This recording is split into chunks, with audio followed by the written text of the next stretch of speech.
ಎಲ್ಲ ಇಲ್ಲಿ ಕೆತ್ತನೆ ಮಾಡಿದ್ದಾರೆ. ನಮ್ಮ ಅದೃಷ್ಟ ಅದು ಅಟ್ಲೀಸ್ಟ್ ನೋಡಕ್ ಸಿಗ್ತಾ ಇದೆ ಇವಾಗೆಲ್ಲ. ಆಮೇಲೆ ಮೇಲೆ ಮಂಟಪ ಇತ್ತು ಮರದ್ದು ಹಾಕಿದ್ದಾರೆ.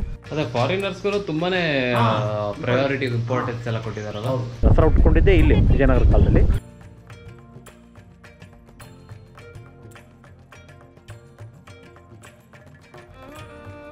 ಸೊ ವಿಜಯನಗರ ಕಾಲದಲ್ಲಿ ದಸರಾ ನಾಡ ಹಬ್ಬ ಆಗಿ ಆಚರಣೆ ಮಾಡ್ತಿದ್ರು. ತುಂಬ ದೊಡ್ಡ ಹಬ್ಬ ಆ ಕಾಲದಲ್ಲಿ, ರಾಷ್ಟ್ರೀಯ ಹಬ್ಬ ಥರ. ಹೌದು. ಆ ಹಬ್ಬನ ಆಚರಣೆ ಮಾಡಲಿಕ್ಕೆ ಒಂದು ಎತ್ತರವಾದ ಕಟ್ಟೆ 8 ಮೀಟರ್ ಎತ್ತರ ಇದೆ, ಕ್ರಾಸ್ ಇದೆ. ಸೊ ನೋಡು, ಮೊದಲು 14ನೇ ಶತಮಾನದಲ್ಲಿ ಬಿಳಿ ಕಲ್ಲಿಂದ ಕಟ್ಟಿದ್ದಾರೆ. 15ನೇ ಶತಮಾನದಲ್ಲಿ ಕರಿಕಲ್ ಸೇರಿಸಿದ್ದಾರೆ. ಈ ಕಡೆ ಸೇರಿಸಿದ್ದಾರೆ ನೋಡಿ. ಆಮೇಲೆ ಮೇಲೆ ಮಂಟಪ ಇತ್ತು ಮರದ್ದು ಹಾಕಿದ್ದಾರೆ. ರಾಜರು, ಮಂತ್ರಿಗಳು, ಮಾಂಡಲಿಕರು, ವಿದೇಶಿ ಗಣ್ಯ ವ್ಯಕ್ತಿಗಳು ಕೂತ್ಕೊಂಡು ಧಾರ್ಮಿಕ ಮತ್ತು ಸಾಂಸ್ಕೃತಿಕ ಕಾರ್ಯಕ್ರಮ ನಡೀತಾ ಇದ್ವು ನವರಾತ್ರಿ ಹಬ್ಬದ ಸಂದರ್ಭದಲ್ಲಿ. ದಸರಾ ದೀಪ ಅಂತ. ಇವತ್ತು ಈ ಫೆಸ್ಟಿವಲ್ ಮೈಸೂರಿಗೆ ಶಿಫ್ಟ್ ಆಗಿದೆ. ದಸರಾ ಉಟ್ಕೊಂಡಿದ್ದೆ ಇಲ್ಲಿ ವಿಜಯನಗರ ಕಾಲದಲ್ಲಿ, ಈ ಪ್ಲಾಟ್ಫಾರ್ಮ್ ನಲ್ಲಿ.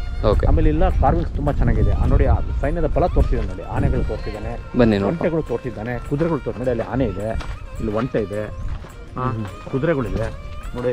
ಹಂಟಿಂಗ್ ಸೀನ್, ಬೇಟೆ ಇದೆ. ಆಮೇಲೆ ಸೈನಿಕರು ಬರ್ಚಿ ಇಟ್ಕೊಂಡಿದ್ದಾರೆ.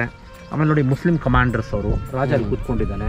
ಅವರು ಮುಸ್ಲಿಂ ಕಮಾಂಡರ್ಸ್, ಆರ್ಮಿ ಜನರಲ್ಸು. ನೋಡಿ, ಸೈನಿಕರು ಕೈಯಲ್ಲಿ ಬರ್ಚಿ, ಬಿಲ್ಲು ಬಾಣ, ಖಡ್ಗ, ಇದು ಗುರಾಣಿ ಇಟ್ಕೊಂಡಿದ್ದಾರೆ. ಅದೇ ಇಲ್ಲಿ ಯುದ್ಧದ ಸೀನ್ಗಳು ನೋಡಿದ್ರೆ ನಮಗೆ ಗೊತ್ತಾಗುತ್ತೆ ಆಗಿನ ಕಾಲದಲ್ಲಿ ಯುದ್ಧ ಯಾವ ರೀತಿ ಇರ್ತಿತ್ತು ಅಂತ ಇಮ್ಯಾಜಿನ್ ಮಾಡ್ಕೋಬೋದು ನಾವು. ನೋಡಿ, ಆನೆಗಳು, ಒಂಟೆಗಳು. ಸೊ ಕರ್ನಾಟಕ ಆನೆಗಳಿಗೆ ಬಹಳ ಫೇಮಸ್. ಈ ಒಂಟೆಗಳೆಲ್ಲ ಇದರಿಂದ ಬರ್ತಾ ಇತ್ತು ರಾಜಸ್ಥಾನದಿಂದ. ಕುದುರೆಗಳು ಅರಬ್ ದೇಶದ ಕುದುರೆಗಳು.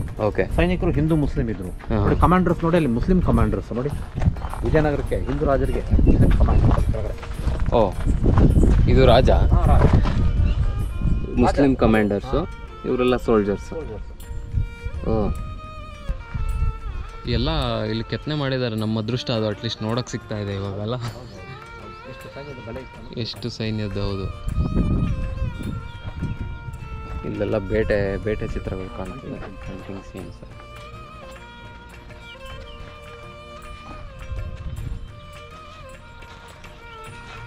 ಸೊ ದಸರಾ ಮುಂಚೆ ಸ್ಟಾರ್ಟ್ ಆಗಿದ್ದು ಇಲ್ಲ? ಹೌದು, ಫಸ್ಟ್ ಹುಟ್ಟಿದ್ದೆ ಇಲ್ಲಿ. ಓ, ದಸರಾ ಅಂದರೆ ರಾಮಾಯಣ ಮಾತ್ರದಲ್ಲಿ ಆಚರಣೆ ಆಗ್ತಿತ್ತು. ಬಟ್ ಧಾರ್ಮಿಕ ಸಾಂಸ್ಕೃತಿಕ ಕಾರ್ಯಕ್ರಮ ನಡಲಿಕ್ಕೆ ದಕ್ಷಿಣದಲ್ಲಿ ಮೊಟ್ಟ ಮೊದಲು ವಿಜಯನಗರ ರಾಜರು ಇದನ್ನು ಕಂಡು ಶುರು ಮಾಡಿದ್ರು. ಆ ಕಾಲದಲ್ಲಿ ಇದೊಂಥರ ಬಡ್ಜೆಟ್ ಇರಿದ್ದಂಗೆ. ಏಪ್ರಿಲ್ ಟು ಮಾರ್ಚ್ ಹೆಂಗ್ ಮಾಡ್ತೀವಲ್ಲ, ಹಬ್ಬದಿಂದ ಹಬ್ಬಕ್ಕೆ, ನವರಾತ್ರಿಯಿಂದ ನವರಾತ್ರಿಗೆ ಬಡ್ಜೆಟ್ ಇರೋ ಆ ಕಾಲದಲ್ಲಿ. ಎಲ್ಲ ಸಾಮಂತರಿಗೊಂದು ಕಪ್ಪ ಕೊಡೋದು, ಅವ್ರಿಗೆ ಸಾಂಸ್ಕೃತಿಕ ಎಂಟರ್ಟೈನ್ಮೆಂಟ್.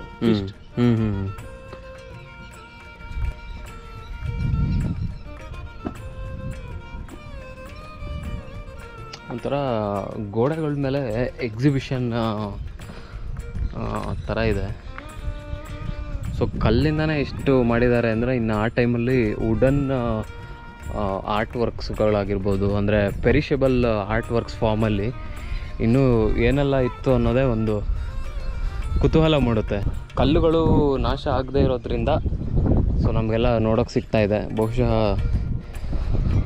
ರಿಯಲ್ ಟ್ರೆಷರ್ ಅಥವಾ ರಿಯಲ್ ಆರ್ಟ್ ವರ್ಕ್ಗಳು ಏನಾದರೂ ನಮಗೆ ನಾಶ ಆಗದೆ ಹಾಗೆ ಇದ್ದಿದ್ದರೆ, ಸೊ ವಿಶ್ವದಲ್ಲೇ ಎಲ್ಲೂ ಕಾಣಸಿಗದೆ ಇರೋ ಆರ್ಟ್ ವರ್ಕ್ಗಳು ಸಿಗ್ತಿತ್ತು ಅನಿಸುತ್ತೆ.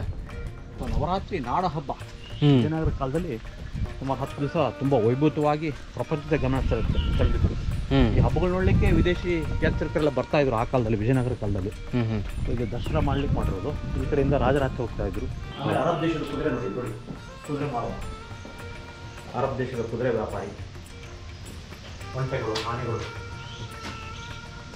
ಏನೆಲ್ಲ ಇತ್ತು ನೋಡಿ ಆ ಕಾಲದಲ್ಲಿ. ಅದೇ ಫಾರಿನರ್ಸ್ಗಳು ತುಂಬಾನೇ ಪ್ರಯಾರಿಟಿ ಇಂಪಾರ್ಟೆನ್ಸ್ ಎಲ್ಲ ಕೊಟ್ಟಿದಾರಲ್ಲ.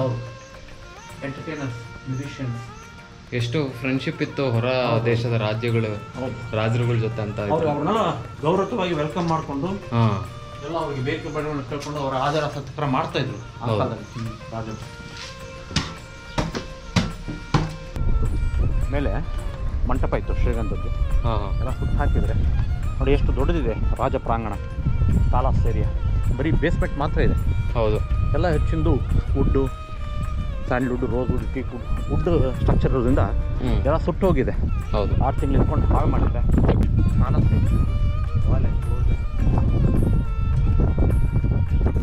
ಇಲ್ಲೆಲ್ಲ ನೋಡ್ಬೋದು ಇನ್ನೂ ಕಬ್ಬಿಣದ ಅಂದರೆ ಮಾರ್ಕ್ಗಳಿದೆ ಎಲ್ಲ ಕಾಣ್ತಿದೆ.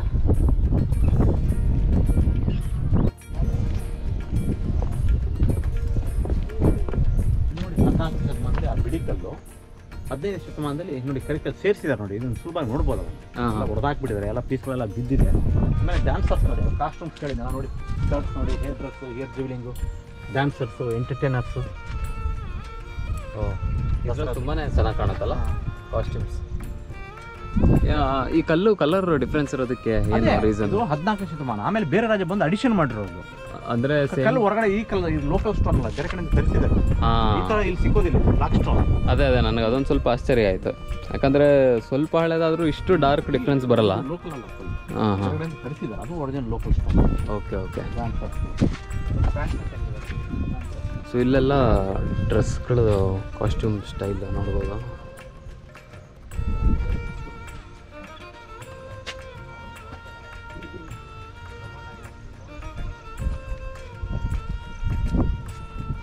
ವೇಷಭೂಷಣ ನೋಡಿ ತುಂಬ ಚೆನ್ನಾಗಿದೆ. ಈಗಲೂ ಭರತನಾಟ್ಯದಲ್ಲಿ ಡ್ರೆಸ್ ಈ ಥರದ್ದೇ ಹಾಕ್ತಾರೆ, ಸ್ಕರ್ಟ್ಸ್ ಹಾಕೊಳ್ತಾರೆ. ಆಮೇಲೆ ಅವ್ರ ಕೂದಲ ಜಡೆ ನೋಡಿ, ರಿಂಗ್ಸ್ ನೋಡಿ, ಬ್ಯಾಂಗಲ್ಸ್ ನೋಡಿ, ಆ್ಯಂಕ್ಲೆಟ್ಸ್ ಎಲ್ಲ ತುಂಬ ಚೆನ್ನಾಗಿದೆ.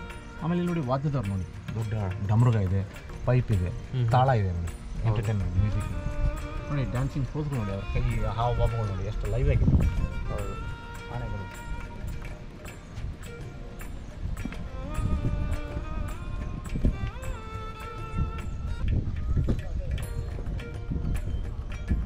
ಮೋಸ್ಟ್ಲಿ ಅದು ಬೇಲೂರಲ್ಲಿ ಸಿಕ್ತಿತ್ತಲ್ಲ ಆ ಟೈಪ್ ಕಲ್ಲಿರ್ಬೋದು ಅಂತ. ಬ್ಲಾಕ್ ಸ್ಟೋನು, ಬಟ್ ಅದು ಸ್ವಲ್ಪ ರಫ್ ಇದೆ, ತುಂಬ ಸಾಫ್ಟ್ ಇದೆ.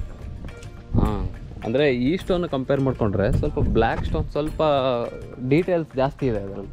ಇದು ರಫ್ ಕಲ್ಲಲ್ವಾ, ಇದರಲ್ಲಿ ಕೆತ್ತನೆ ಅಷ್ಟು ಕಷ್ಟ ಆಗ್ತದೆ. ಹೌದು, ಆನೆ ಕುದುರೆ ಅಂತೂ ತುಂಬಾ ಕಾಮನ್ ಇಲ್ಲಿ, ತುಂಬಾ ಜಾಸ್ತಿ ಕೆತ್ತನೆ ಇದೆ ಆನೆ ಮತ್ತು ಕುದುರೆಗಳದ್ದು. ಎಷ್ಟು ಸಾವಿರ ಅಥವಾ ಎಷ್ಟು ಆನೆಗಳು ಒಂಟೆಗಳು ಏನಾದ್ರು ಇತ್ತು ಅಂತ ಏನಾದರೂ ಅಂದಾಜಿದೆಯಾ? ಸೊ ಇದಿಷ್ಟು ಮಹಾನವಮಿ ದಿಬ್ಬದ ಬಗ್ಗೆ ಡೀಟೇಲ್ಸು. ತುಂಬಾ ಚೆನ್ನಾಗಿದೆ ಇಲ್ಲಿ ಪ್ಲೇಸ್ ನೋಡೋದಕ್ಕೆ.